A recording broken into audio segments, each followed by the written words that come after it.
Bora resolver essa questão da Unesp de 2020? Vamos lá. Para responder a questão, leia o poema Sobrevivente, extraído do livro Alguma Poesia, de Drummond, publicado em 1930.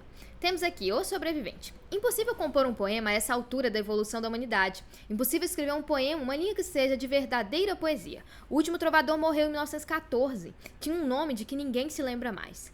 Há máquinas terrivelmente complicadas para simples. Se quer fumar um charuto, aperte um botão. Paletós abotoam-se por eletricidade. Amor se faz pelo sem fio. Não precisa estômago para digestão. Um sábio declarou ao jornal que ainda falta muito para atingirmos um nível razoável de cultura. Mas até lá, infelizmente, ou melhor, felizmente, estarei morto. Os homens não melhoraram e matam-se como percevejos. Os percevejos heróicos renascem.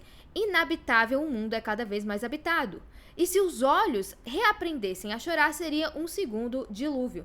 Desconfio que escrevi um poema. Vamos lá, nós temos que reescrever aqui essa última frase, né? Desconfio que escrevi um poema, para a voz passiva. Como que vai ficar? Vai ficar assim, ó. Desconfio que um poema foi escrito. Desconfio que um poema foi escrito. Quem escreve, escreve algo. O que ele escreveu? Um poema. Na voz passiva, nós temos aí que transformar esse objeto direto como que aquilo que vai sofrer a ação verbal. Então, um poema foi escrito. Quem sofreu a ação de ser escrito? O poema. Olha aí a questão que a gente tem que pegar, né? Esse macete em si. Aliás, se você teve dificuldade nessa questão, porque essa questão não é uma questão difícil, é uma questão bem facinha. Mas se você teve dificuldade, pode ser por conta dessa questão da falta de teoria de voz ativa, voz passiva, né?